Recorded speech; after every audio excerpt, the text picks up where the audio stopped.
This week on the Jock and Nerd Podcast, Marvel's best show is back. X-Men 97 returns with time travel, apocalypse, Cable, Wolverine, and enough mutant madness to make our 90s loving hearts explode.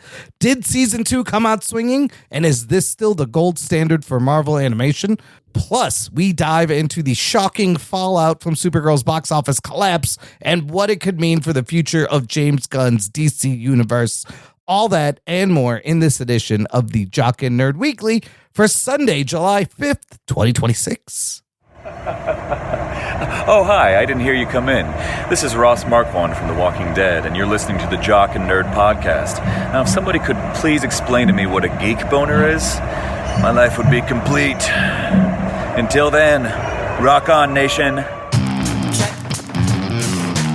one. All right. This is for all you fans out there. Let's give it up. We chop it, we nerd it. We funny, disturb it. We chop it, we nerd it. We spoiler alert. Oh, yeah. Oh, hello. What is up, listener? Thank you for pressing play and welcome to the Jock and Nerd Podcast, where we give you comic book and superhero TV and movie news, reviews, and whatever we choose. Jock and Nerd. My name is Imran. My name's Anthony. He's the Jock. He's a nerd. And joining us is a fellow who just finished his last temp job filling in as a flower girl at Taylor Swift's wedding. One of the girls got sick. He was the only one who would fit in the dress. It's Rug Boy. Ruggs, how did it go? It was hot as balls, but MSG, it was surprisingly a good venue for a wedding. My balls was hot. Yeah, my balls was hot. I can tell you that I for guess sure. Congrats to the lucky. Look at A lot the of crazy celebs. I signed the NDA, so I can't really talk about it. crazy couple finally tying the knot there. Good for them. What do you guys think about it? I got one word that will explain how I felt about this whole wedding, and it's bleh. It's a little obnoxious. It's a little obnoxious. All I could say is that, spending all that money on a wedding is a huge waste for a couple of hours. Is a huge waste. But if you once you break up, you can write an album and sell millions. Is it a wash? Sure. I mean, whatever. Let people do it. I mean, if you have the money, spend it. But I think for regular people, it's kind of douchey. Anthony, this is like a royal wedding for America. What do you make of the whole proceedings? Not much. Would you rather have a big wedding, Anthony, or a great honeymoon? Oh, that's a good question. Probably a. I'd say Big probably a party big with wedding. Okay, so the honeymoon, a little low key. I like the honeymoon too, but I feel like a wedding. A lot of the weddings I've gone to have just been big weddings. So, and it's just a big party with you and all your friends and family. So I feel like a wedding, more people are getting enjoyment, whereas a honeymoon is just you two. Right. Yeah, that's who it should be about. Fuck the other people. But I was just saying the wedding is like maybe a 6-hour experience. Yeah, I mean, they partied all night. Yeah. And I think conservatively spend like 20-30 grand on a wedding, on a cheap wedding. That's a cheap wedding, yeah. 20 million if you're fucking Taylor Swift. And if you spent 20-30 grand on a vacation, you'd have a fucking awesome vacation. Oh, yeah. That's true, yeah. So that's all I'm saying. Yeah, I mean, and it would last weeks, listen, the guest list had to be crazy. But like, I just find the whole thing, oh, hey, let's take up the fucking NYPD's time and the most busiest touristy time in New York when the World Cup's happening. But sure, let's just fucking cause more problems here in the middle of the fucking city. Sure, why not? Adam Sandler officiated the wedding. I know, that's crazy. I didn't know he could do that. Did they really get married if Adam Sandler is the officiating? I don't know if it counts. I think it's legally binding. When does the movie I'm surprised that Imran cares as much. When does the movie come out? You know she's going to make a movie that's going to come out. It's a little obnoxious. Like, you're just going to have a fucking private wedding somewhere. What are you doing? I understand it needs to be secure and you don't want people flying overhead. You have enough money. You could have built an underground bunker by now. What the fuck? But why Madison Square Garden? I don't know. It's just like, go away, have your fucking wedding. The world doesn't need to see it. What's the problem? But they do. The world didn't see it. They didn't. But they wanted to. Anyways, congratulations, kids. I give it 6 months. I don't know. Nah, They'll make it a year at least. She needs content for a new album, and so she's got to have some more heartbreak. Or maybe it's about his big dick. Maybe every song will be about his big dick the next album. How do you know he's got a big dick?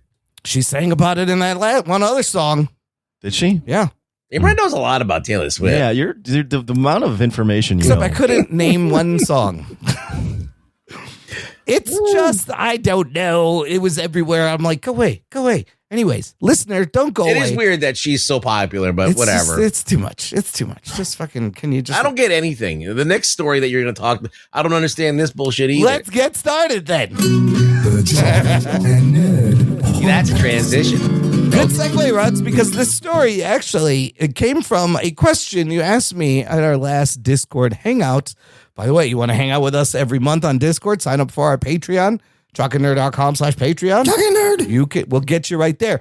You remember when you asked me, you're like, if you were a studio head and money was no object, what are you making? What are you buying? What are you doing? Remember that? Yeah. And I said, because we were talking about Backrooms and the success of this, I said I would look for the new IP. I feel there's a new IP out there, Backrooms being an example, where it literally starts with a photo of an empty furniture store, just post it on Reddit, and then people make up stories and lore and make movies about it, and it just goes. So it is IP that was built by random internet people, and just everyone kept writing stuff. This is the new IP. This is what I think the kids are into, and they don't give a shit about your fucking Marvel and DC and Star Wars and old man IP. So I knew the studios were going to scramble. They were going to go to Reddit threads. They were going to go to the creepypasta boards, try to find the next big thing. And we may have found what it is from the Hollywood Reporter.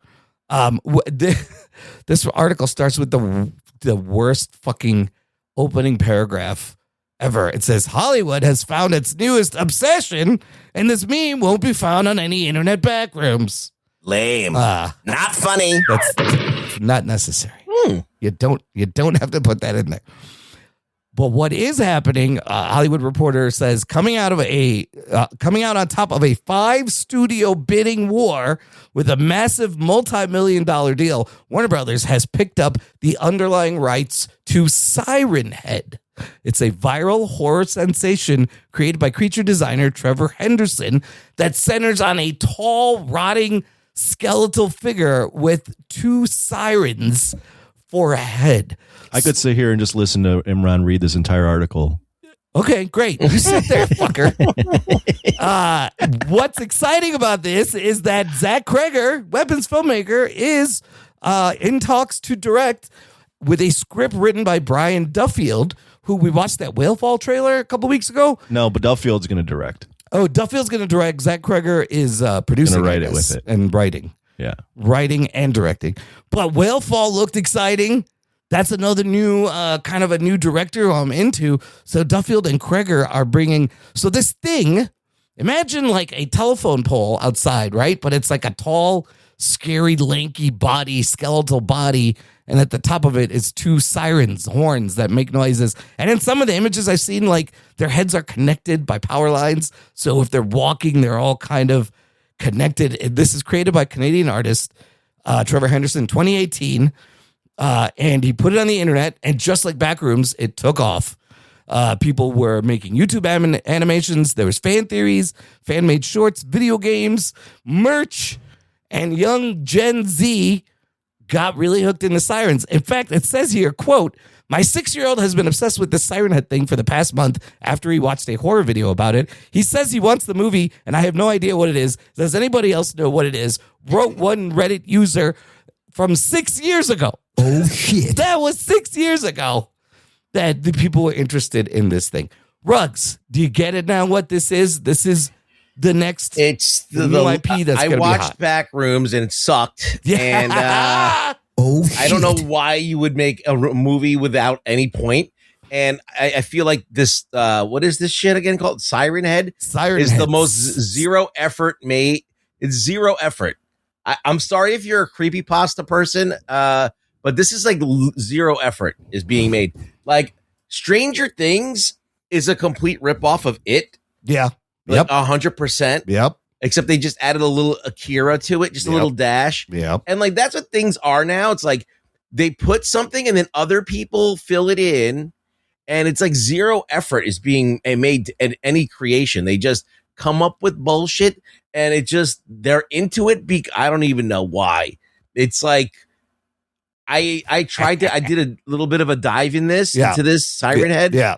There's not really much to it. No, they're just like these tall cryptids with they make noise and what do they do? I'm sure there's nothing. I mean, look, they make movies about everything, but I mean, like, it's just like this is where you're going. You're going to do. You're scouring the world for like urban legends that are not even urban legends. Yeah. They're like generated legends by fucking like fan but that's what like fan tumblers and shit. Yeah, but that's what 16-year-olds right now want. Anthony, what do you think of this idea of this new IP? Does this sound lazy, and are you ready for a bunch of movies and things where you're going to be like, what the fuck is this? So you're saying this is like the new these are ideas, or that I believe that after Zach Cregger, I think that that's people are saying that. It's just like Backrooms. It's going to be the next. Yeah, thing. I mean, there's this bidding war over this. They're taking advantage of whatever's popular now amongst the kids, and then they're writing stories around it. So, but do you think this is going to pass the smell test with people with brains? I have no idea. I mean, I didn't know what Siren Head was until I looked at it right now. It looks kind of strange. It looks dumb, but we'll see. I mean, we'll see what these writers can write around something that looks strange. I mean, there's no other way to put it. Toilet movie coming out when that was a big thing, right? Michael Bay was going to do Skibbity Toilet. I think that's the time for that is over. And it's gone. It's there's nothing to it. I mean, Zach Cregger is, he's creative. It is the story. And what you just said, Anthony, pretty much describes all this new IP stuff. It's weird and dumb is essentially the best way to describe it. But what else is like this, though? What other? I mean, you're just pointing at Backrooms as the thing. Well, I'm saying this is going to be the trend now. No, they did a Slender Man thing, and that never caught on either. That was the first big creepypasta that got popular. And it was like, it became like a thing for a while, and then nothing ever happened with it.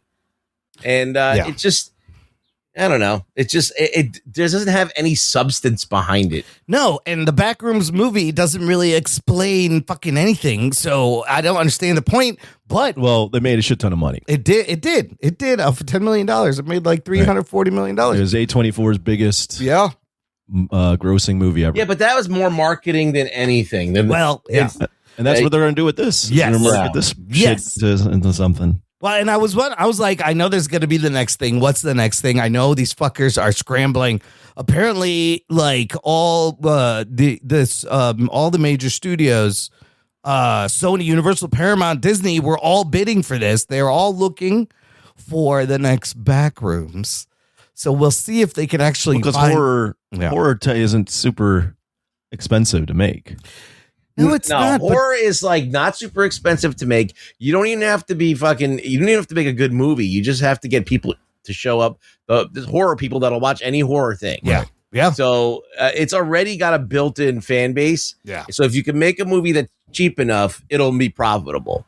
Yeah, horror can be pretty lowbrow, and you still make money. Yeah, yeah. I like this idea of this new IP. Can we do something besides horror though? Can somebody figure out something else? No, because horror is very low barrier to entry. It is, and you could do whatever you want. You could be very creative and write it off. But I miss what about I feel like that most people who do horror, and I'm just conjecture here. Yeah.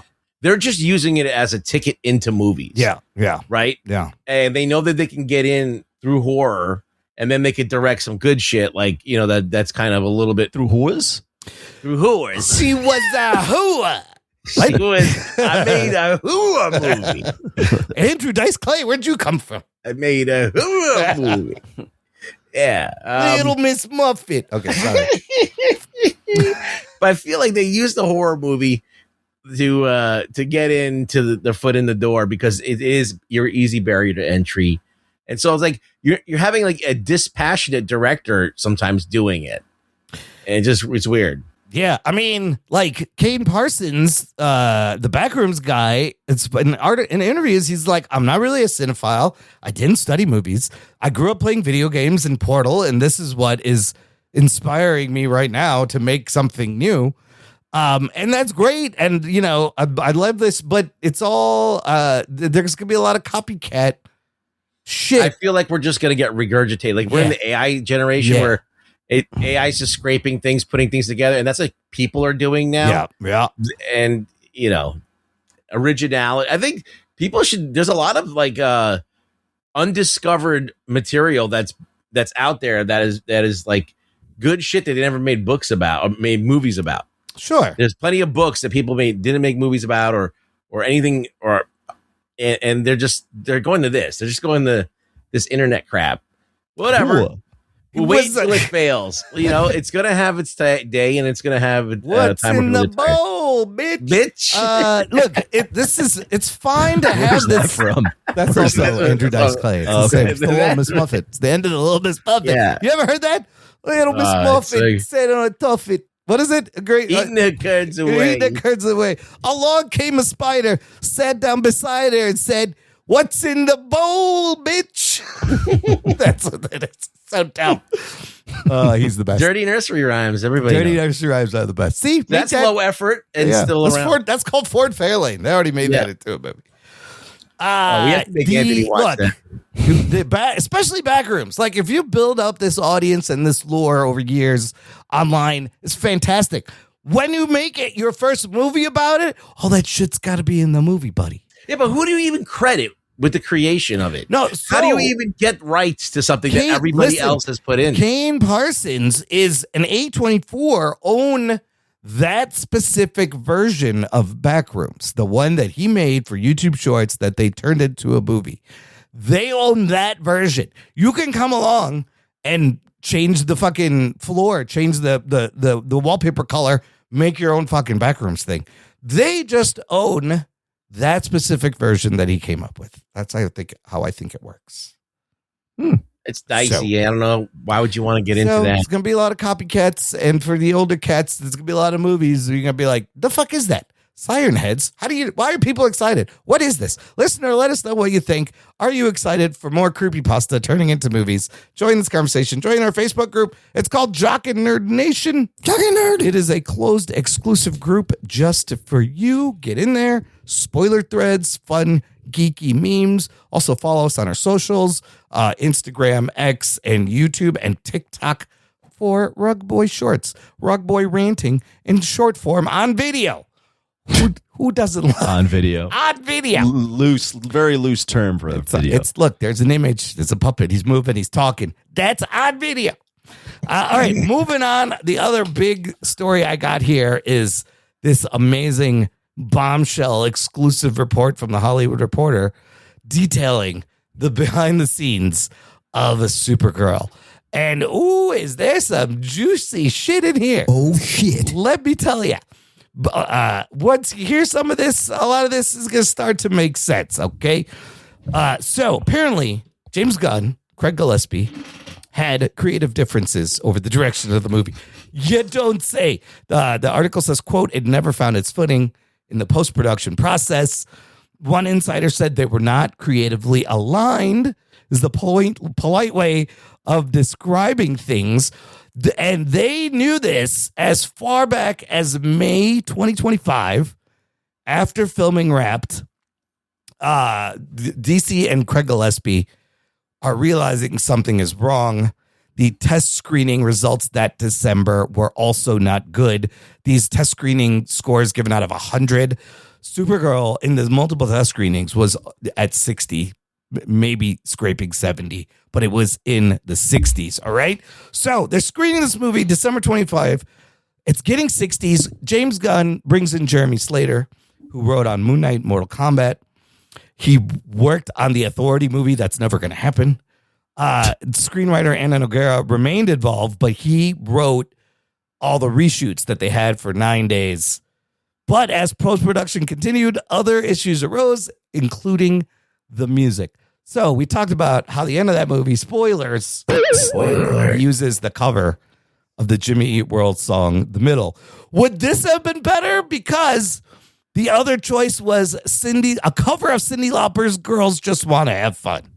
No. And that was shown at the February test screening. That also is not a good choice. I don't think that's going to work. Then things get worse. They have two editors working on Supergirl. One is Craig Gillespie's longtime collaborator, Tatiana S. Regal, who cut Cruella. The other is James Gunn's pick, Fred Raskin, who had worked on Peacemaker.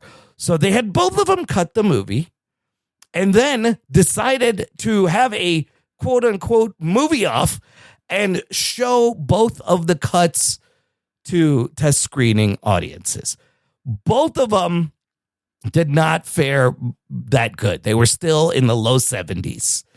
So the trade says it's unclear what major differences emerged. One source says Craig Gillespie's version was 11 minutes longer, featured more of the villain Krem, played by Matthias Schoenaerts.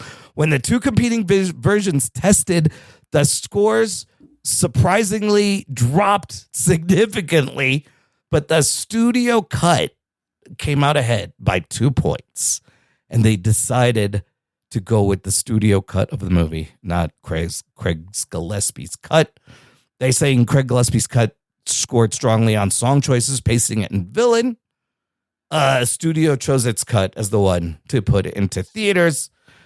One insider says differences were not particularly pronounced. I thought James Gunn had like Final Cut and all that other stuff. Well, and the running joke was like, oh, this looks like James Gunn made this movie. Holy shit. Oh, shit. Turns out James Gunn may have directed part of this movie. After all. Well, Anthony, good. comment? Do you see this in the movie? I mean, you can tell that it's a little bit of a mess because of how safe the movie is. Yeah. Like they're not taking any risks with the material. They took a risk making the movie, but the actual material itself is stuff we've seen plenty of times now in superhero movies. Yeah. Yeah, I mean, this doesn't surprise me at all that this happened. It was always going to be a tough uphill battle to make this movie a thing. And I'll say what I said last week. I think it was just the wrong choice for this to be the second movie in DC's lineup. You know what this also... In their new lineup. They're also fighting uphill. I mean, this article says it. Gen Z, this is a new era. And the people that grew up with these superhero movies are older. Yeah. And a little more tired, and a lot is not as enthusiastic about these things anymore. The movie is literally for no one. Like, I don't know who the movie's for. Nobody gives a shit about Supergirl. Older comic book heads like us, we barely care. And if that's who your audience is, you're not making any fucking money. If it's for people who read Supergirl comics, you're not making any fucking money. Now, this also reeks of new boss, same as the old boss, right? I can't believe the second movie out, we're back at this bullshit again with DC. Meanwhile, rumors are saying James Gunn's contract may be up actually 2026 or 2027. And in the meantime, he's going to work on a Mr. Terrific TV show.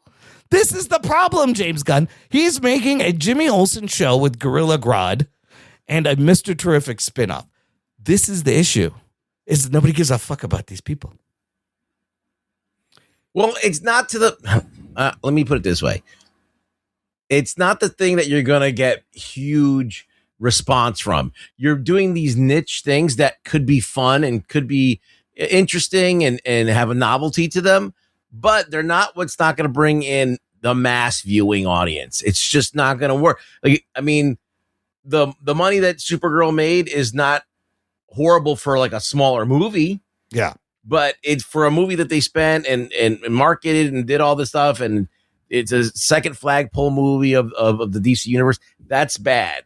And the fact that they can't figure this out, and DC's been having trouble since the beginning, since they tried to make a DC film universe, it just doesn't bode well for that company. Like they seem to not know how to do it. No. They're never going to get it right. No, at this point, they're never going to get it right, and they're trying to get it right in an era where it's no one wants it to be. No one wants this anymore. It's over. The late. time is Yeah. over. It's too late. The time exactly. The time is. Superhero movies are not the same. It's not.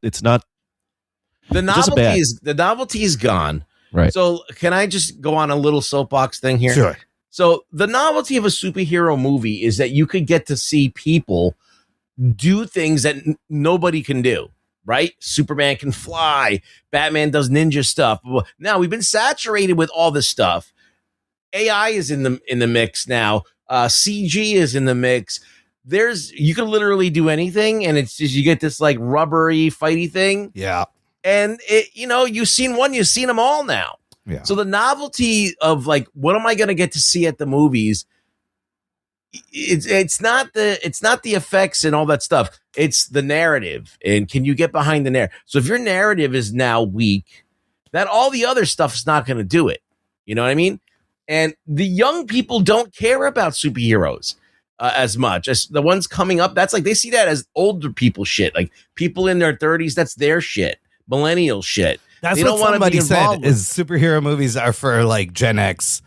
Yeah, and Gen millennials. X and millennials, and that's the big market. It's so crazy. We got So, there. if you're not going to make the movie for Gen X and millennials, then don't make the movie because that's the biggest chunk of the audience that's going to go see it, and they're not into this. They're into like the old school shit that they grew up with. You got to make it seem like that with Right, with that kind of. Like we grew up, for example, when we were in our 20s, we had movies like Seven, The Matrix, movies that were like on another level. And you can't just throw this slop out anymore at us, You just can't. Like we want to go, we want stuff that touches that. So if you're going to make movies for this generation, like Gen X and millennials, you need to do better. For Gen Z, they're not interested in going to see a movie unless, maybe there's some fucking Unless internet it's bullshit. about siren heads or backrooms. Yeah, or who knows sessions. what they fucking like? Yeah. Five Nights at Freddy's. I don't know. Did that do well? I don't even know if it did, but Unless it's about Minecraft or Roblox. yeah, it's just And then nobody who's like over 30 is gonna want to look at that shit either. Yeah. So like you're in it, you got to make these movies that are impossible to make. You got to make these movies that cost low enough where you can make money and have enough of look at Masters of the Universe. Telling you, it's a fun movie and it's got people love it. Look, it is surprising. It costs too much for the audience and they didn't make it for the audience that was going to watch. So that's the other thing, DC's got Clayface, which is like $40 million. I think you got to do the big budget Superman, big action movies, and then you got to counter it with $40-50 million movies for this to work. You cannot spend $170 million on Supergirl. Nobody gives a shit. It is a surprising blunder, mismanaged step here to put this out. In fact, week 2 box office, Supergirl is going to open at number 4. It's dropping about 74%. Oh my God, what's it looking like for this weekend? It only made $9.6 million. Jesus. It's just crossed $100 million globally, and now everybody's saying this movie may only finish making $130 million total. So it's almost as bad as He-Man. Oh, shit. Yeah, worse. He-Man moved on 10? Yeah, I think their budgets are about the same. It is as bad as He-Man. Yeah. Wow, that's bad. That's not good. So they're gonna have to have a talk. I did not know that. 74% drop, $9 million. Meanwhile, Ruggs, your movie, Minions and Monsters, does open at number 1 over the 4th of July. It underperformed, didn't it? It underperforms a little bit. 5-day domestic taken in 61 million, 3-day 39 million. It's sitting at 159 million global. On a budget of 85 million. This is the worst opening in the Despicable Me franchise. But I don't know. It might lag out, and Toy Story's still there. I think Toy Story is number 2, Young Washington at number 3, and then Supergirl number 4. Wow. Young Washington. I don't even know what the fuck that is. That is about George Washington. Yeah, it's like a $20 million movie about young George Washington by Angel. It's that studio Angel. It's kind of like a new studio. Yeah. Yeah. They make kind of like conservative movies. Yes. Yeah. Yeah, but for that to open third, 20 million, it's not bad. But Supergirl just fucking flopola. Floppy Jock. So, anyways, that's where we're at. We'll see how Lanterns does. Man of Tomorrow is going to be important now. But this was a big blunder. Last thing in the news, I got a trailer for a movie with my boy, Alan Ritchson. I like Alan Ritchson. I love him. He's good in certain things, Ruggs. What is he good at? He's good as Reacher. Yeah. He's got somewhat of a charisma, and he's got the badassery. Like, you believe that he can kick some ass. The man's giant. He does the action scenes well. He's charismatic. He's kind of funny. Sometimes his acting is a stretch. But in this trailer, there's no dialogue, so that's not an issue. Anthony, you got to look at Motor City. I did watch it. From IFC Company. What do you think of this?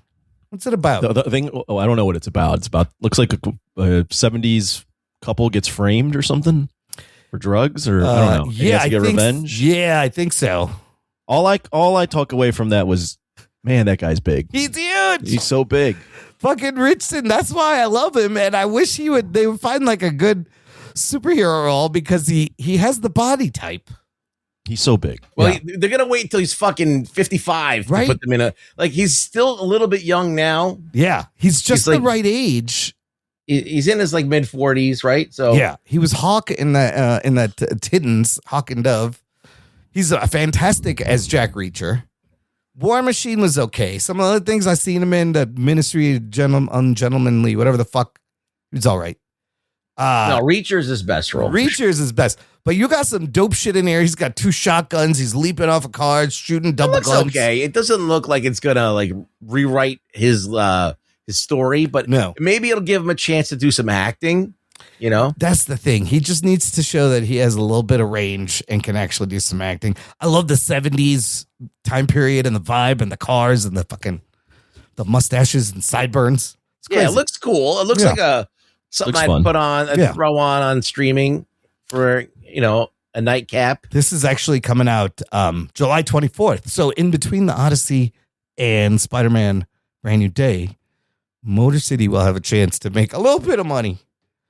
But I just thought the trailer was like badass. There's a different trailer where there's a really silly bit. So I'm wondering about the tone because it looks like it gets a little campy over the top, but there's a shot. He's shooting his shotgun and like the wedding ring is in it and it comes like right at the camera. That's out of The Crow. Yes. That's a little bit of this reminds me of The Crow also, right? A little Quentin Tarantino, a little bit of Crow, kind of gritty 70s action. That's why I was like, oh shit, this could be fun. Like a little Freaky Tales or some shit. Could be this year's Freaky Tales. I don't know. Could be this year's Freaky Tales. All right. Anyways, let's take a break here, fellas. Play some promos? We're going to play some promos. Come back. Get a big bowl of cereal. And because it's Saturday morning cartoon time. X-Men 97 Season 2. Right after this. After these messages, we'll be right back. Have you ever been reading through a stack of comics and thought, maybe I should see what this Arkham Asylum game is all about? Or been playing Marvel vs. Capcom and felt like you were at a real disadvantage since you didn't know who half the characters were? Well, Play Comics is the show for you. I'm Chris, and each episode we take a look at video games based on comic properties and how well they stick to that source material. So whether you know the comics and want to know how all these games work, or you know the games and want to find out where all this craziness came from, go check out Play Comics at playcomics.com or wherever you find your favorite podcasts.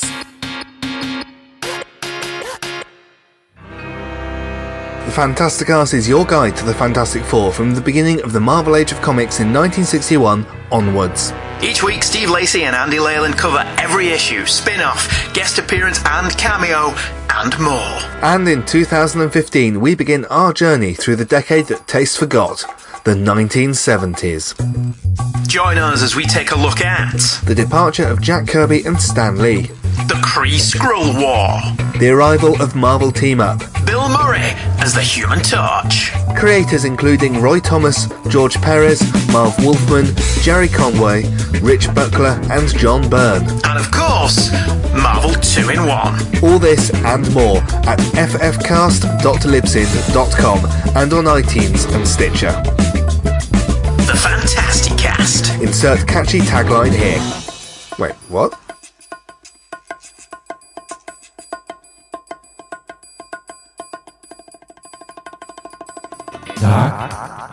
and Nerd. Listener, if you enjoy this show, this is a fantastic time to jump on board, support the show, join our awesome Patreon fan club. Just visit jockandnerd.com/Patreon. Jock and Nerd. There's a link in the episode description. If you click it, it will take you to our fan club page.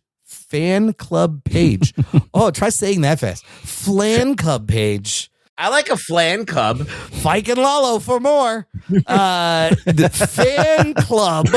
Jesus Christ, he's still trying to say it. You could give back for as little as $3 a month, listener. You get things like access to a podcast feed where the shows come out early. There's bonus content, instant movie reactions. You can join us on our monthly Discord hangouts. The next one's Thursday, July 23rd. All sorts of fun stuff over on the Patreon page. Make sure you Fike and Lalo for more. I've watched videos where the guy says it at the end, and I was like, okay, that's pretty funny because you remember it. Instead of like and follow, you just go Fike and Lalo. And you're like, what? Fike and Lalo, jockandnerd.com/Patreon.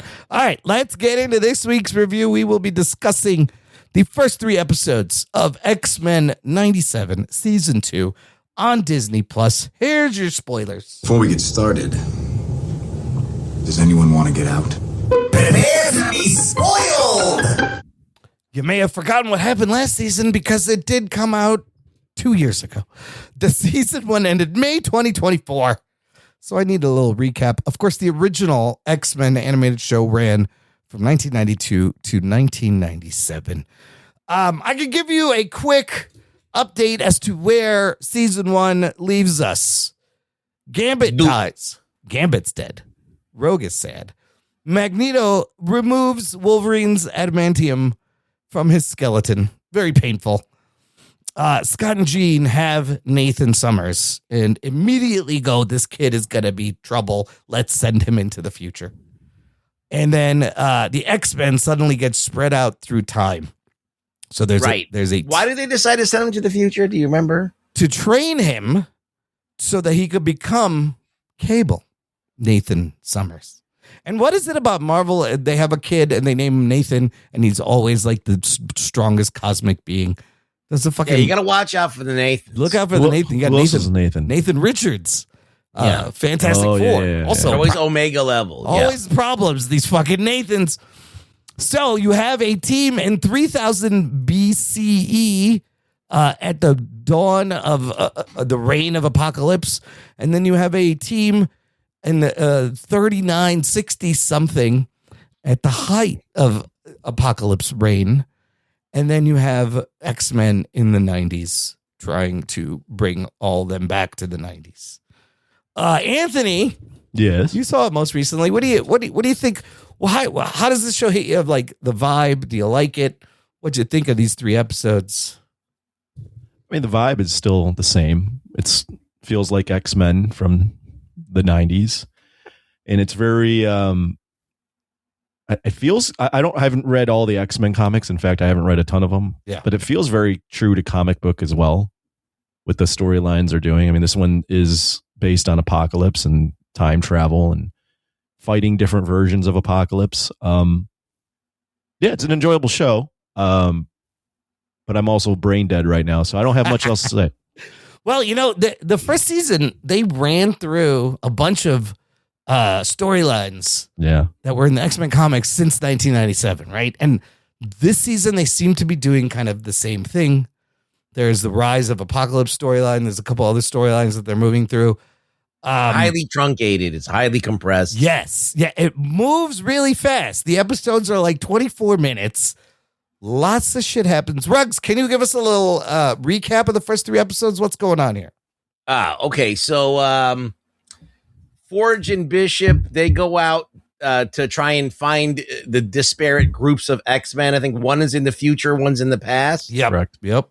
And so in the future, fucking Cyclops, I was gonna say Scott and Jean Grey are looking for Cable and find Nathan there, and they kind of trying to decide whether to come out to them as the parents and what that was gonna be like. And they talked to Mother Ascani or whatever the fuck her name is. Yeah. And it all ends up resolving itself with where he finds out that they're their parents, and then they got to get the fuck out of there. He's got to stay. They have to go back. Yes, he has to remain. And then in the other thing, they're looking for Apocalypse in the fucking Egyptian times. Yeah, and Sabanur before he becomes Apocalypse. Yeah, so he's like pre-apocalypse. Yeah. And so that's like episode 1. You get to see like Wolverine. You get to see the whole crew and what they're doing in the future. He's got the bone claws too. I Yeah, thought he's got a Wolverine cool intro. looked dope with the hood, the like hood mask thing and the fucking bone claws. Yeah, I think it was fine. It was cool. It was I was great. into it. I watched them late at night and I still was able to stay conscious while watching them. So Yeah. that means that like they had to be somewhat entertaining. But it made me remember those storylines. They're not exactly the same. As I said, they're very truncated and they're like blowing through a lot of stuff and they're like smashing stuff together. But it feels like X-Men. It does. I will say the show it does several things. It makes me feel like a kid. It makes me feel like I'm watching Saturday morning cartoons. But it also reminds me of when I was reading X-Men in the fucking late 80s when it was awesome. It takes me right back to the Jim Lee X-Men, all the X-Men. So I think they do a good job and the art is really cool. And the second episode, Ruggs, I think is my favorite of the 3. Yeah, because it introduces 2 teams. Yes. X-Force and X-Factor. Yeah, it's awesome. Which were huge in the 90s. You had all these different X-Team books, and you had obviously Rob Liefeld is the creator of X-Force and all that fun stuff, and you had like New Mutants kind of disband. Right, New Mutants turns into, then he creates Cable in New Mutants, and then he gets his own book. Remember when X-Force 1 came out? I still think I got polybag copies of this book. I do too, for sure. I Because have like multiple copies. They of sold that. millions. It was the biggest. It was huge. It's worthless, but still. It's worthless now, yes. Because they sold so many. Yeah, but but it was so exciting reading that X-Force 1. it was definitely a change in like how they made comics, and it was about making cool characters, and stories took a back seat a little bit, but it was all about let's introduce these cool characters and let's have them fucking fight each other. It turned into pro wrestling, basically. Yeah, I know, and I feel like this. I mean, I loved how they made the title card say X-Force, and I feel like the show is managing to handle time travel, tons of characters. So the X Factor in this second episode is Multiple Man, Strong Guy, Wolfsbane, Polaris, and Havoc. And then the X-Force team is Psylocke, and Jubilee, and Sunspot, and Cable, and Archangel. Archangel? Archangel? How do you say that? Is it Arch? It's Archangel. It's Archangel. Yeah, but there's a CH in there. But it's CH. Archangel.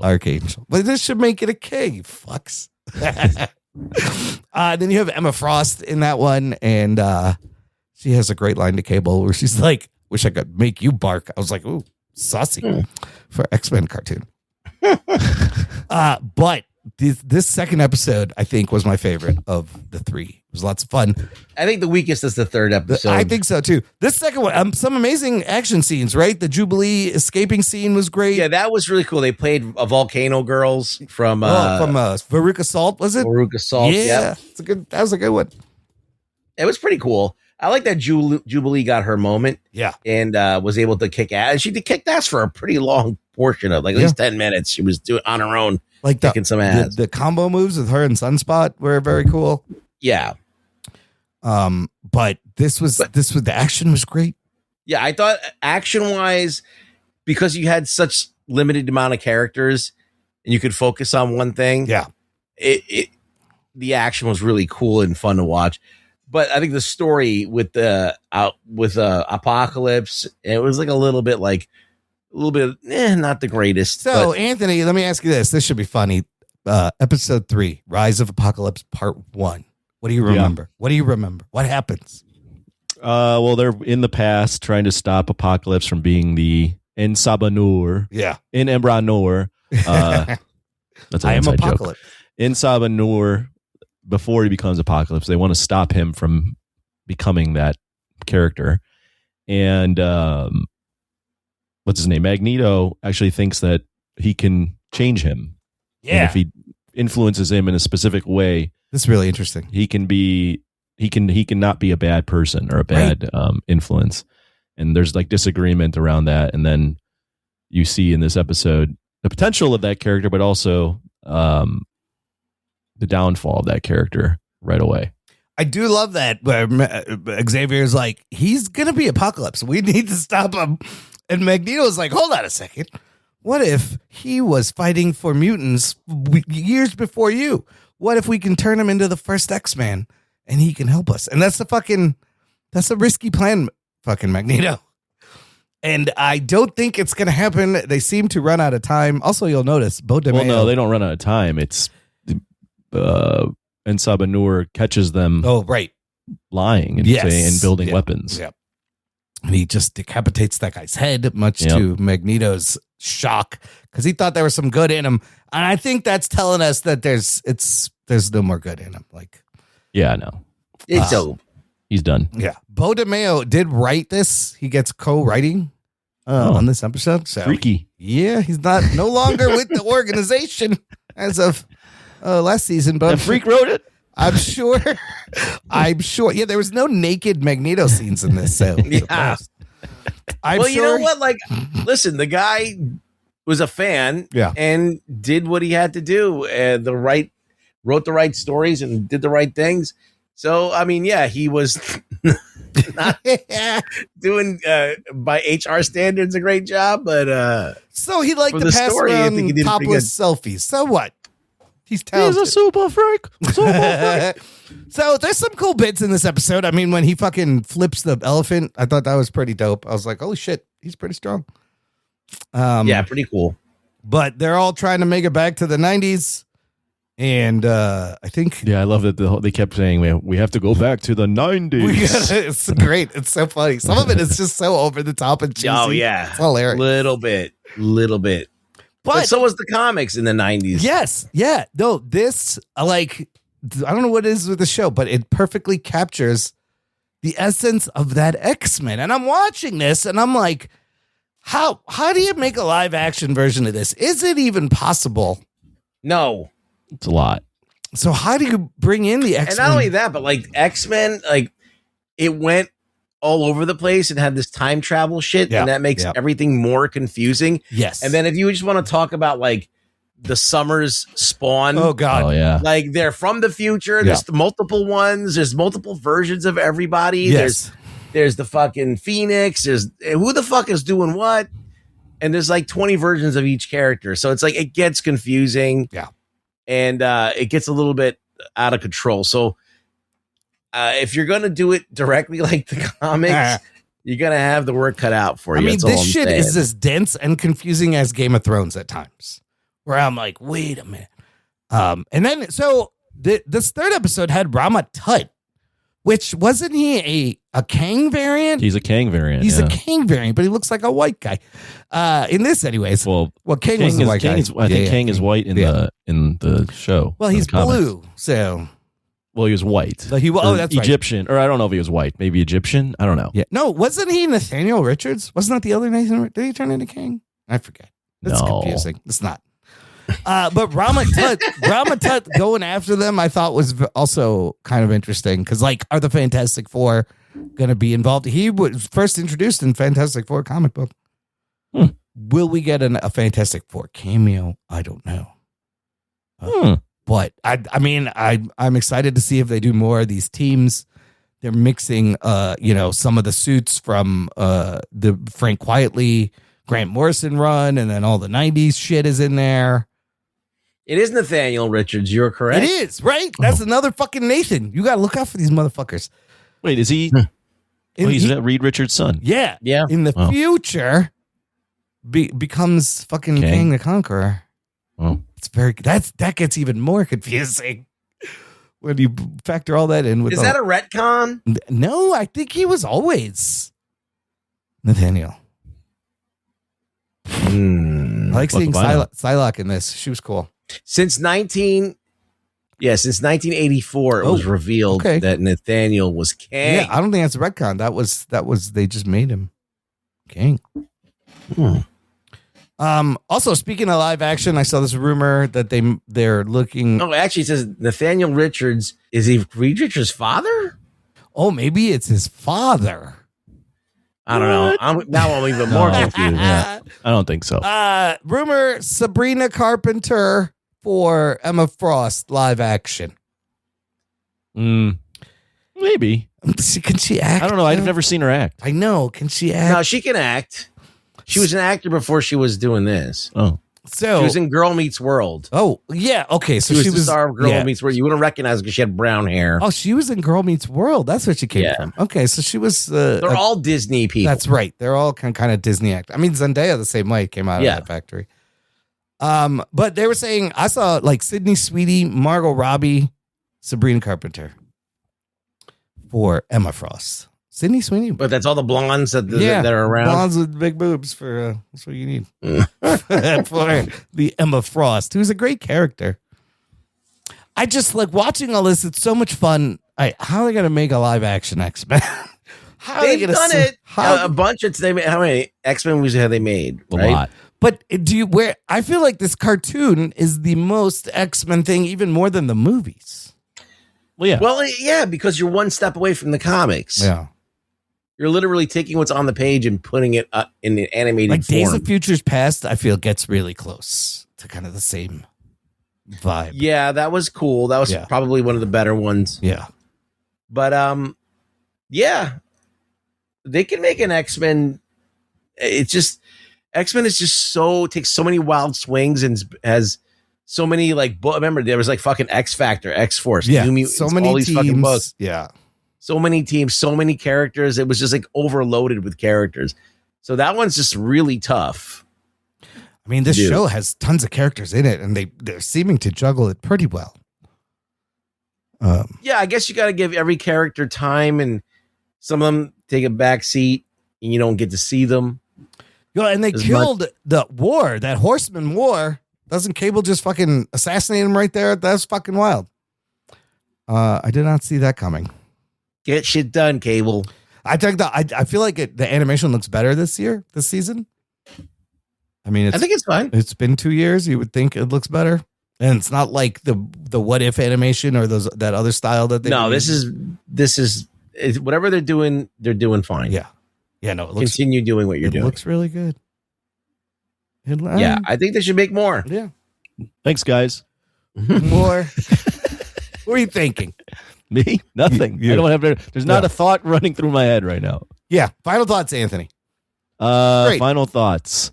Looks good. The episodes were entertaining. They're doing this whole apocalypse thing. Sounds like apocalypse is going to be in every episode or looming over every episode. And X-Men is weird. There's a lot of weird shit in X-Men, so they embrace it, which is fun. Would you would you watch the rest of this if we weren't making you watch it? No. So it didn't really grab you like that. No, but I'm also. It's July 4th weekend, and we're recording this on July 5th. My brain is. I am so hungover. Yeah.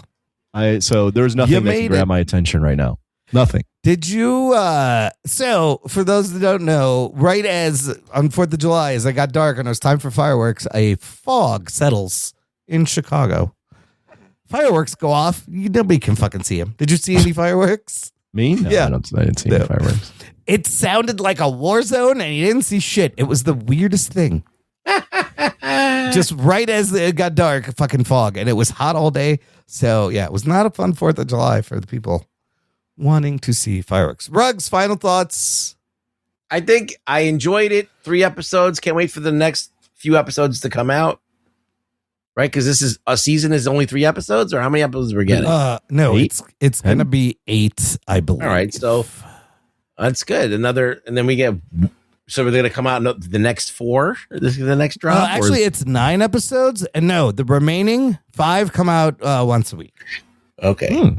So it'll wrap up August 12th. Yeah. Nice. And I mean, it was fun watching it.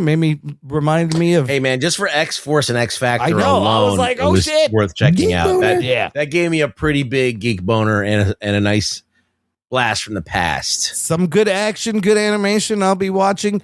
I don't have any more thoughts, but I know who has more thoughts is our listeners. Let's do some news from the nation.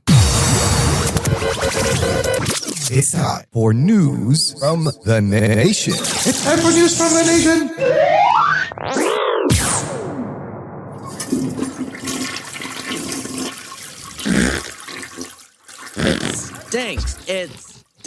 It stinks. Some people fucking really love this show, and I get it. I like it. I'm not like super blown away. It's very good. But I'll tell you who really loves it. Our buddy Logan Janis from Mostly Superheroes. He says, after waiting 2 years for X-Men 97 season 2, I can confidently say this show is so back. The first 3 episodes hit everything I wanted them to hit.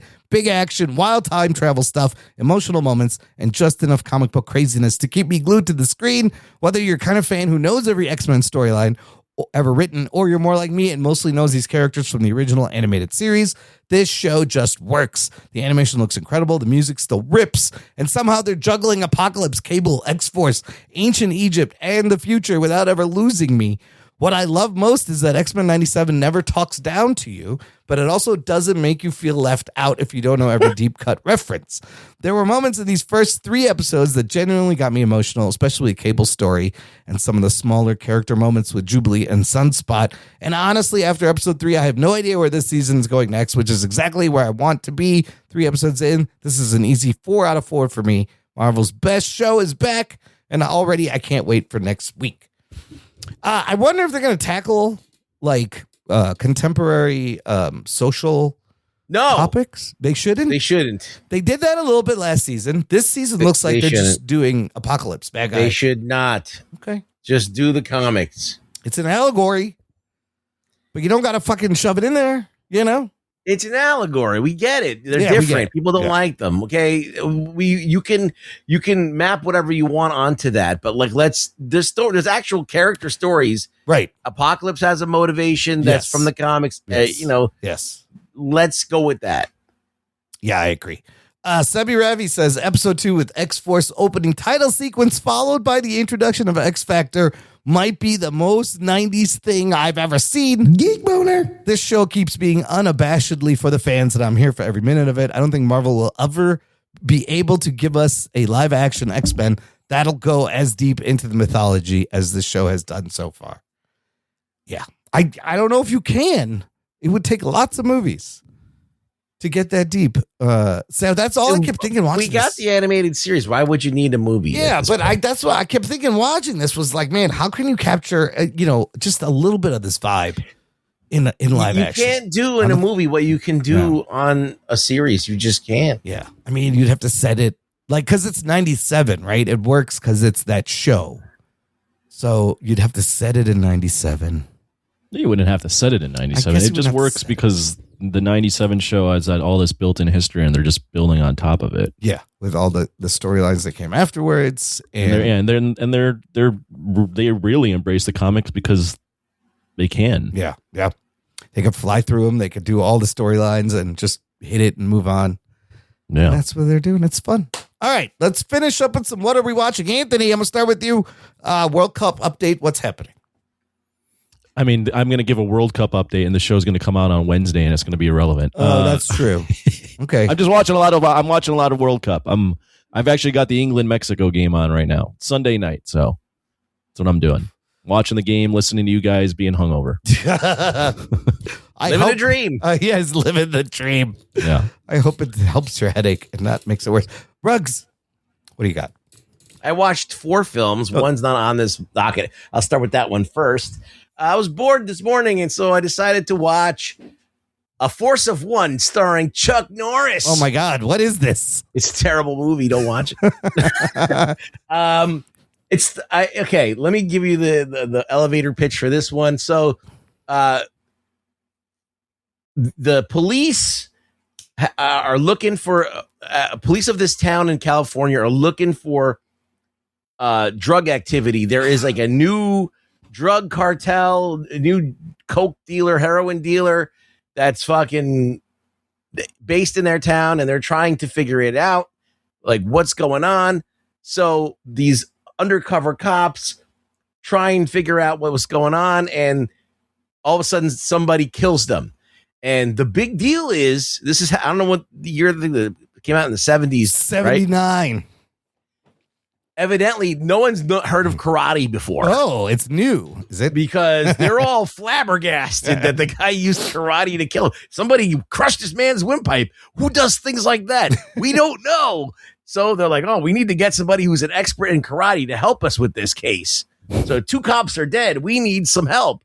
So they go to Chuck Norris, who's the local like karate champion, who's, he's actually doing kickboxing matches and shit in the arena.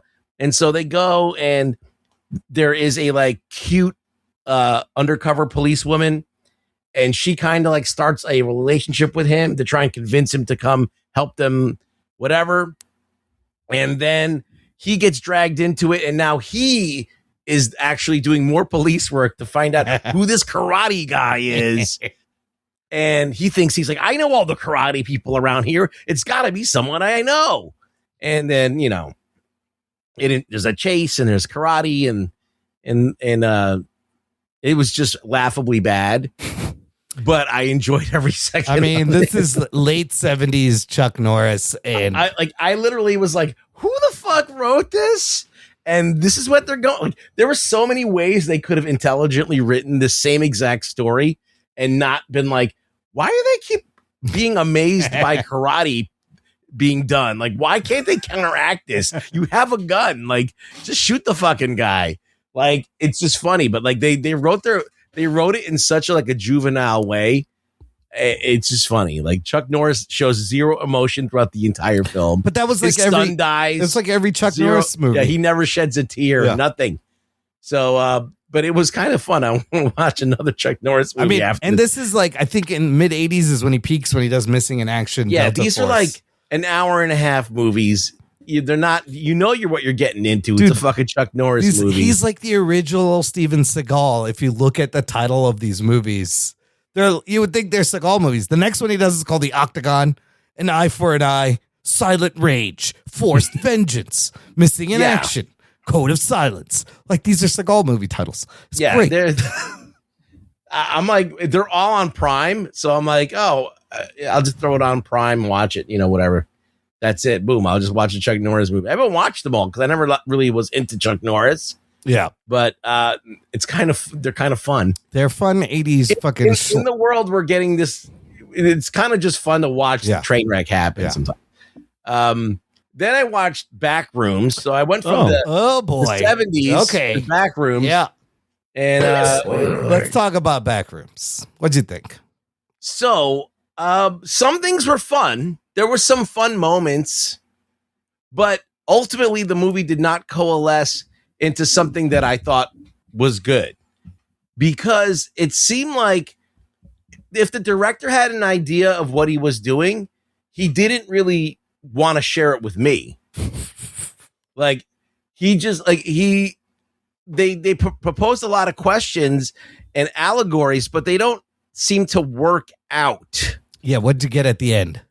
I don't know. Like, for me, okay, so to try and explain this movie to someone is, there's a guy who is on the outs with his wife. He got kicked out of his own house, and he's living in the furniture store that he works at night. Like, to nobody, he's doing it on the DL. And he goes to see a psychiatrist, and he's trying to work out his issues with the psychiatrist. And then he starts seeing shit at night. Some fucked up shit going on at the place. He starts investigating it, and he finds that there is like another pocket dimension or something, right? Yeah. And then he disappears, and then the psychiatrist goes in to find him, and then the story unfolds. But ultimately, you don't know what this represents. Right. Like, is it him trying to reconcile his own thoughts about his life being fucked up? No. Is he going insane? No. Is she going through her own, trying to compartmentalize her own childhood trauma with her mother? They never resolve any of these things, right? Yeah. So, and what ends up happening, she follows him in there, and then you get you get like one crazy chase scene. Right, with the big pirate dude. Yeah. And that's about it. And that was fun. That dude was the same dude that was in Alien Romulus, who played the giant alien at the end. Yeah. The And Mark seventh- Duplass is in this movie for what reason? There is, like, him being in the movie doesn't make it any better. So he was, he has nothing to offer. So that company, Async, I believe, is in the YouTube videos, and I think he plays the same guy in the YouTube videos. Now, what an MRI company is doing there is also unclear. They don't explain anything. Him being in the movie doesn't make the movie better. Like you're just like even more pissed that okay, now there's somebody here who obviously is studying this shit. Well, give me some information, and they don't. So yes. I had to read and watch a bunch of videos to learn things. Like the stuff in the back rooms are like trapped memories. So they say that they says it. Well, he does say when he's sitting there on the kitchen table talking to her, he's like, "This is like something that's remembered by somebody that that is described secondhand, so they don't really have all the details, and it's kind of a messed up looking memory." Like it's not I think the best parts of the movie are like when they're in the back rooms, when he's holding the video camera, right? The parts where it's trying to be just like a normal movie are they're a little forced, and I don't know how much that works. It's just when I watched it, I wasn't like, "Oh, that was brilliant." I was just like, "Oh, that almost." The guy was trying to do something brilliant and he failed. Yeah. That's what I felt like it was. So but maybe you can use that excuse as like, "Oh, I left it up to the viewer to come up with their own fucking." But put a little bit of that in the movie. Goddamn it!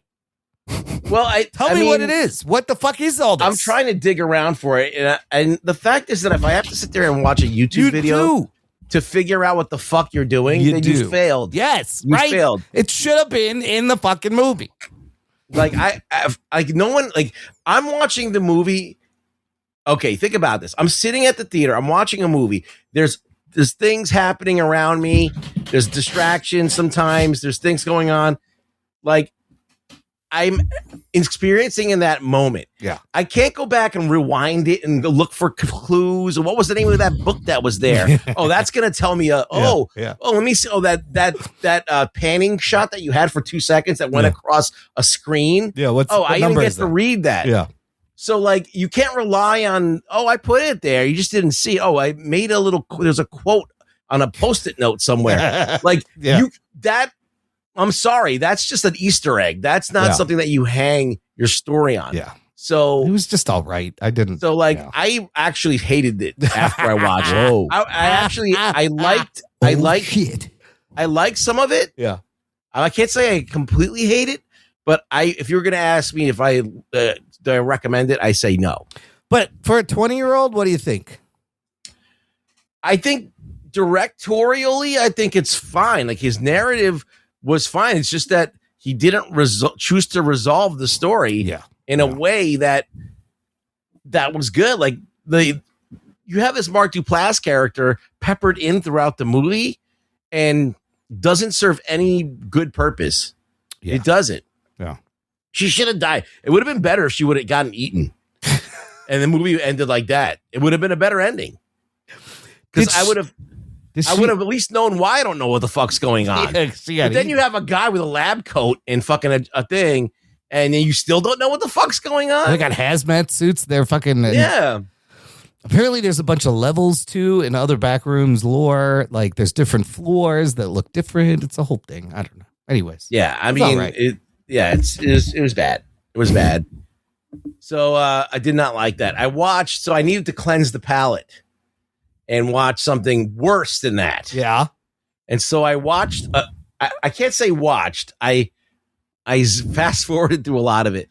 Citizen Vigilante. Oh, Anthony, have you heard about this? Nope. Explain this movie to him. So the worst director of all time, his name is Uwe Boll. Yes. He holds that title. I think is he from Germany? Yeah, I'll tell you exactly where he's from. He's German Canadian. Yeah. He's German. And there was some kind of tax shelter that he could get for being German or being part of some European thing where he can get shitloads of money and he could use it. So he got access to all this money, and he would hire like Jason Statham to be in his movies and pay him a ridiculous amount of money to be in horrible movies. So he made like 3 or 4, I would say, like In the Name of the King, Postal, In the Name of the King 2, I think Blood Rain 2, I think he did. I'm not sure, but he did like a bunch of these fucking movies. They're like really racist movies too, right? Are they? I don't know. But no, this one is This very one racist. is. Yes. This one. So he made a movie like a Punisher. Yeah. But this Punisher Yeah. is worried about foreigners coming into the country of Europe. Muslim migrants. He's taking out Muslim migrants. Mostly Muslim and migrants. it's Army Hammer, who is also currently canceled. Yeah, for saying he wanted to eat people. Yeah.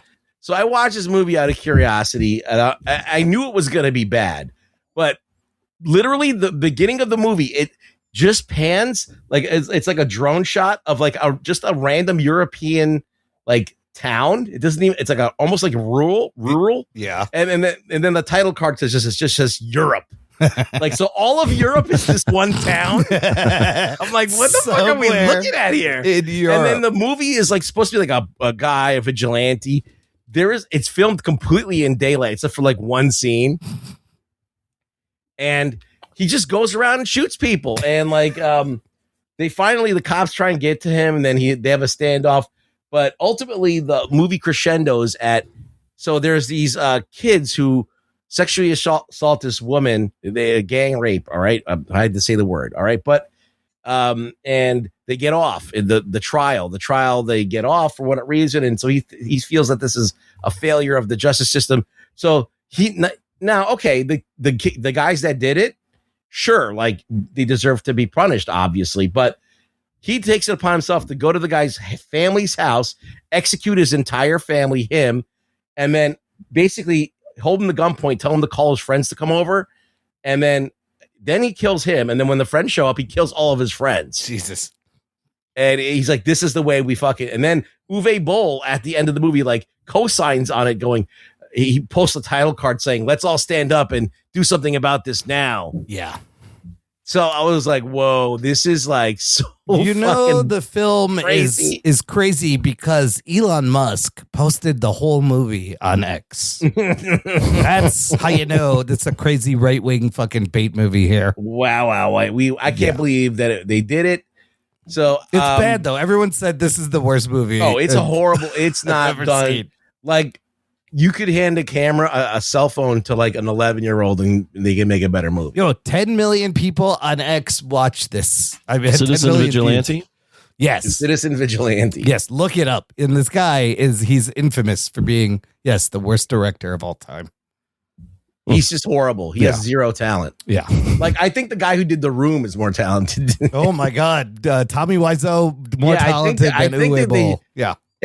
They should have like a boxing match. That would be, I watched. Somebody challenged Uwe Boll to a wrestling match or something. I forgot. Yeah, I remember. I forget what the story was. So I had to cleanse my palate. Okay, now you got to cleanse your palate again.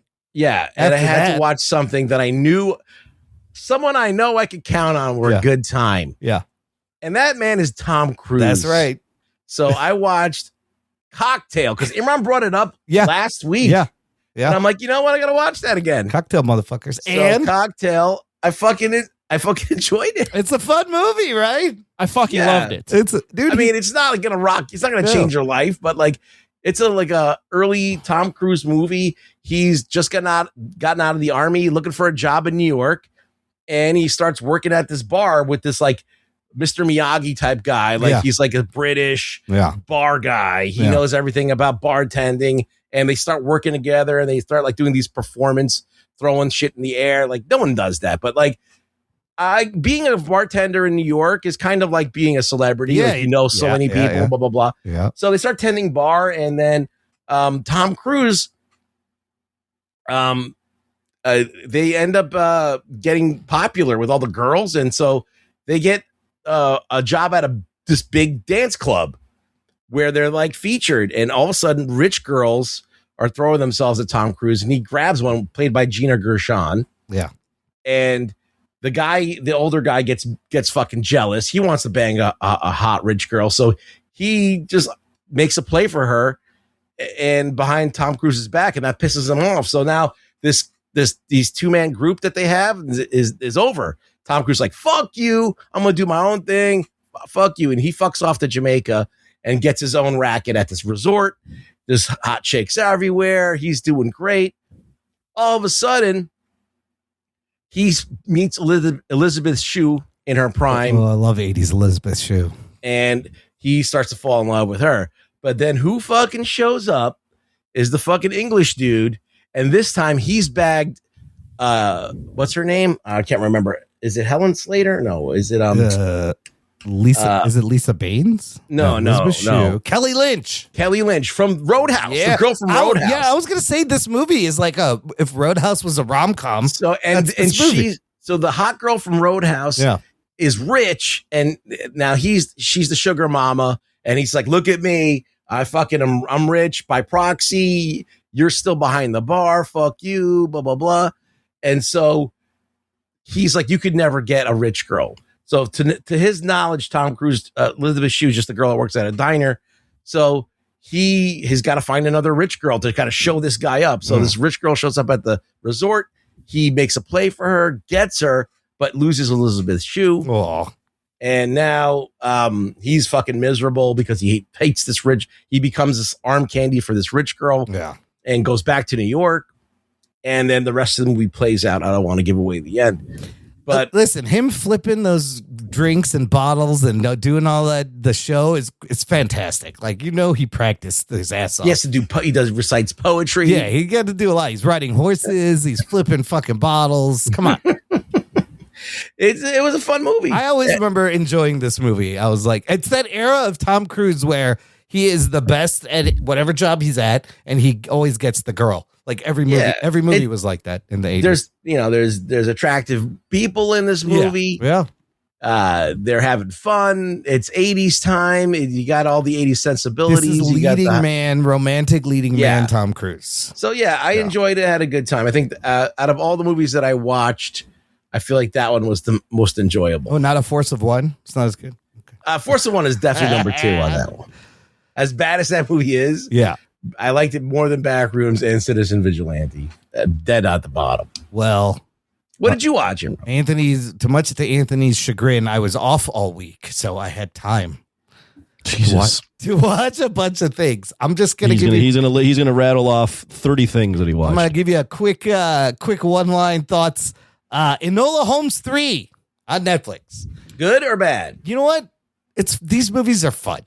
This is junk food. Like, they know what they're doing with these movies. It's similar to the first two. This one, Enola Holmes is getting married, and on her wedding day, Sherlock goes missing, and she's got to find him.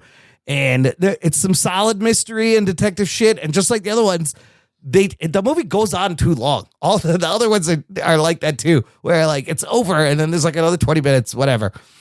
She's fine. She does her own British accent, and like they're harmless fucking junk food. She can pump these out for years if they're going to pay for them.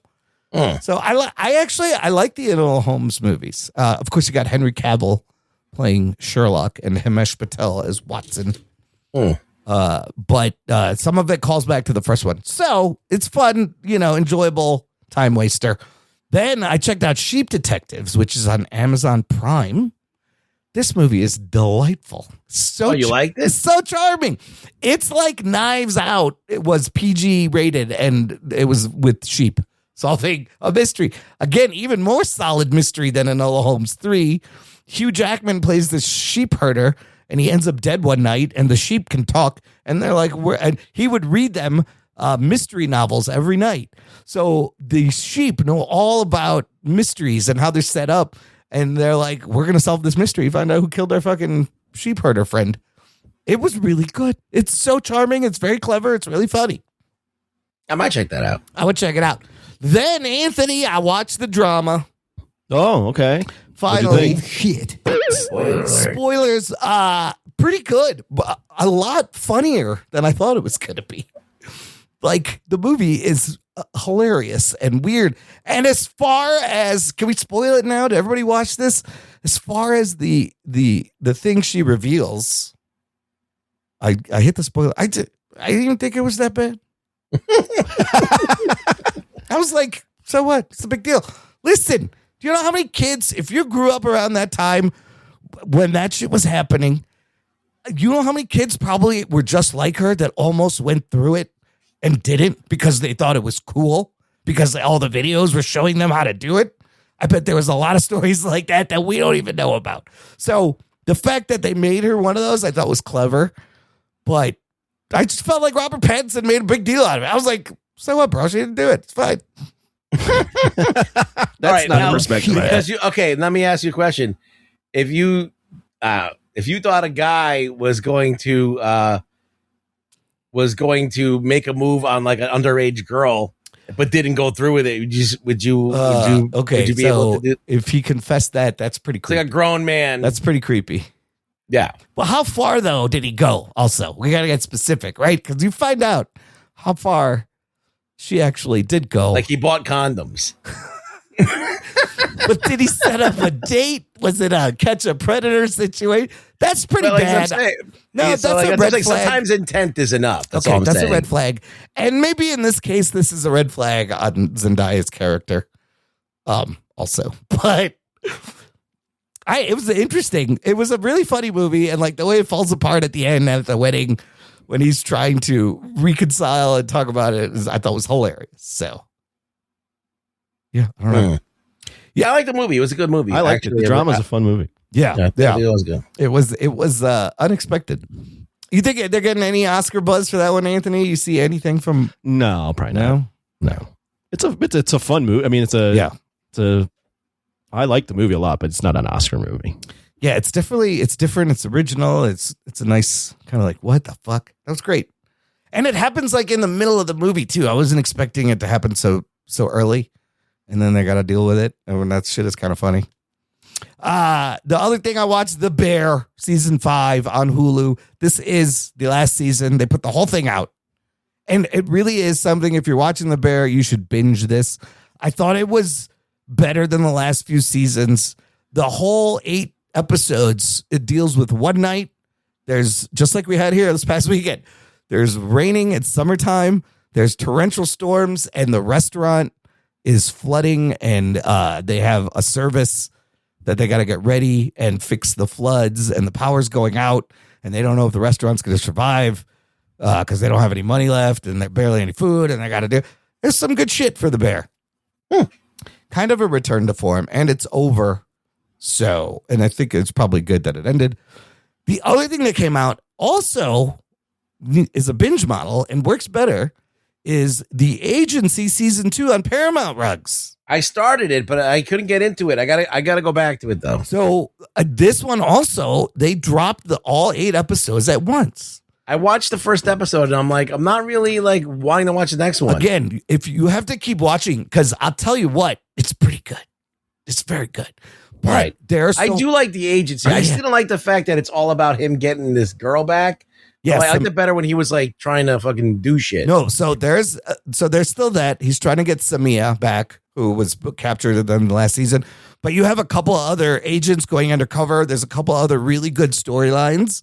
And okay, cool. Yeah, it's really good. And you do need to binge it because there's a lot going on. There's a lot of names. Jeffrey Wright is great. So the fact that they're all out and you can just kind of fly through it and keep it in your head definitely helps because it's all like, right, cool. Yeah, it is some like convoluted CIA fucking shit. I'm really enjoying it. I think I have 2 episodes left. It's very good. Last thing, Louis C.K.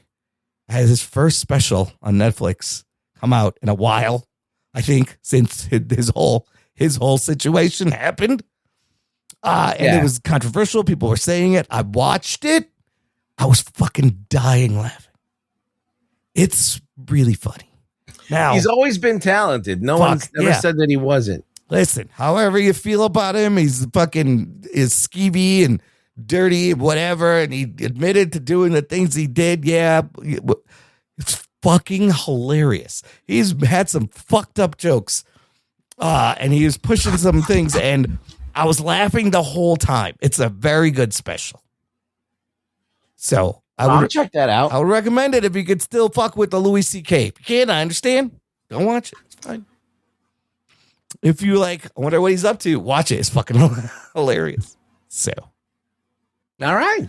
That's all the things. I watched some other shit. I watched a lot of stuff about, because it was the 4th of July, like the American Revolution and like the details of the wars and how it happened. It's right. Fucking crazy story, bro. It's actually pretty exciting. The battles. Yeah. George Washington is a fucking badass. Like that man came from nothing. Lost a lot of battles. Never gave up. And he's like, look, we don't have to win this. We can't lose. Just got to fucking hang in there. And it was just dudes. Barely had any money left for the army, for the militia.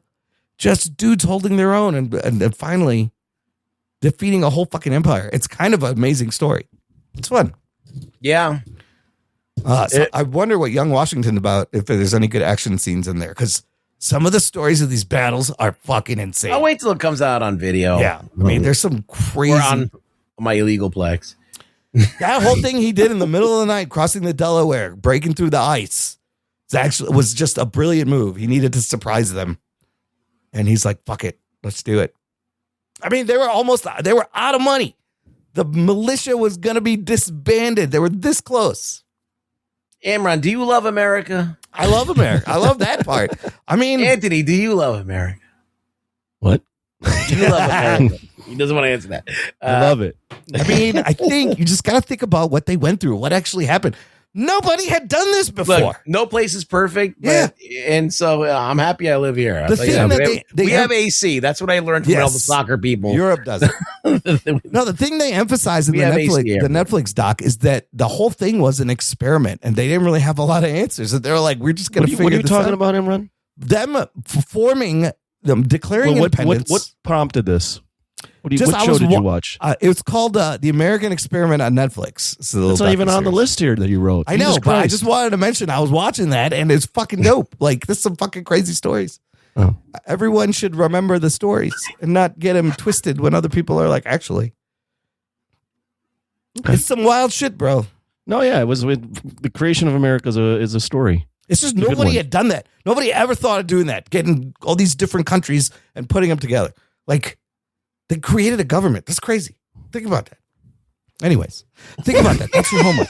I want a 5-page essay. Ron is impressed next week about the creation of the democratic government, what that entails. Anyways, I don't know what we're doing next week. They didn't come here with the intent of combining all these countries. No. They were just colonists, right? Yeah. And they're all living their lives. Yeah. They're like, we're Pennsylvanians, we're Virginians. Everyone thought they were their own countries. Nobody. But then eventually they're like, why the fuck are they taxing us over there for this fucking tea? This is some bullshit. They're right. And then if you listen to Hamilton, even better. Just enriches the whole experience. Because he was also a clever strategist. Very clever man. Anyways, I just want people to remember what the fuck actually happened. It's wild. Yeah. It's wild. Ruggs, where can the people find you online? Rug Boy Show on X. Come by, say hi. I have 40 people following me. Oh, yeah, wow. Isn't it? It's a lot. A whole It's a lot of expectation when I get on handle that. No. So thanks for all you guys that listen to help out. Anthony, how drunk are you planning on getting? That's my passive aggressive. No one follows. Say that again, Imran. How drunk are you planning on getting when the U.S. plays there? No, I'm not going to touch any fucking alcohol. I am petered out on alcohol. Holy shit. You'd think after Columbia, you'd be like a seasoned pro. No. He's getting old, people. That's not so you're telling me soccer hooliganism has now taken over as far as the most drinking that you've done? Oh, it wasn't even because of the soccer. The soccer started it because they played on Wednesday. Yeah. So I drank Wednesday and then just stayed out. Yeah. And then Thursday, we were off Friday, so I went out Thursday night. Then Friday, I day drank. And then Saturday, I not only a day drank, but then I went out and bought a table. Oh, God. Yeah, table completely service. moronic. Fuck. Yeah. Did you hear that story that all the Scottish people that are visiting Boston, they literally are drinking the bars out of beer? Oh, yeah, that's an old story. Yeah, that's like crazy. 3 weeks ago. Yeah. That was before, yeah, but I just thought we didn't mention it because of this one person I heard quote where the person's like, "I've worked here for 30 years. This has never happened before." I was like, Jesus Christ, Scots. Well, they also they rented boats so that they could drink outside. Oh God, yeah. Oh, a lot of the Europeans, laws, yeah. Yes, they don't understand why we can't walk around with open containers. Right, exactly. It's because we're not responsible enough to handle it. Like we can't walk around with open container because everyone's also allowed to have guns. Yes, those two things. That's not a good mix there. No. You Europeans, you got sticks. You don't know what it's like. You got to be penned into a little area with the security, and then then you can fuck around all you want. Listen, Europe, when you carry around batons in your belt, you don't got to worry about this shit. You can drink in public all you want. The worst you'll get is a beating on the head. So, Anyways, check out our website, listener, jockandnerd.com, for all the ways to connect, to join our Patreon fan club. Share this show. That's the most important thing you can do. Thank you for listening to the Jock and Nerd Podcast. My name is Imran. My name's Anthony. He's the Jock. He's the nerd. We'll beep you next time. My balls was hot. You play with your balls a lot. Some motherfuckers are always trying to ice skate uphill. Thing I offered you a chance to be a cop, and you blew it! Jock and Nerd.